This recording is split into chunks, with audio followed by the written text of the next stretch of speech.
चंदगड आंदोलनातील संतोष मळवीकर, विष्णू गावडे यांच्यासह 11 आरोपी निर्दोष. 7 वर्षाच्या लढ्यानंतर न्यायालयाचा निर्णय. चंदगड तालुक्यातील जनतेत समाधानाचं वातावरण.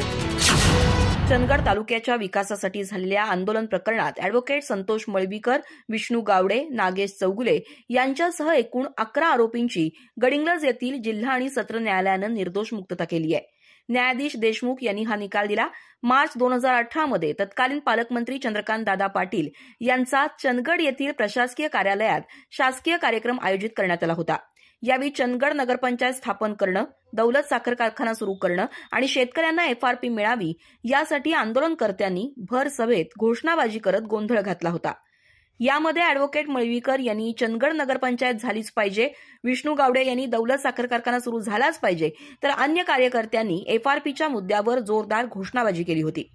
सभेला उपस्थित असलेले तत्कालीन खासदार धनंजय महाडिक, आमदार संध्यादेवी कुपेकर आणि प्रांताधिकारी संगीता चौगुले यांच्यासमोर पोलिसांनी आंदोलकांना अटक केली. त्यांच्यावर सरकारी कामात अडथळा आणल्याचा गुन्हा नोंदवण्यात आला. मात्र 7 वर्ष चाललेल्या खटल्यानंतर न्यायालयानं आरोपींना निर्दोष मुक्त केलं. आंदोलकांच्या वतीने अॅडव्होकेट राजेंद्र कोले, अॅडव्होकेट अनिल बामणे आणि अॅडव्होकेट विठोबा जाधव यांनी युक्तिवाद केला.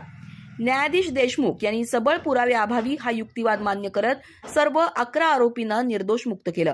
निर्णयानंतर अॅडव्होकेट संतोष मळवीकर म्हणाले, चंदगड नगरपंचायत स्थापन झाली, दौलत साखर कारखाना सुरू झाला आणि शेतकऱ्यांना FRP मिळाली.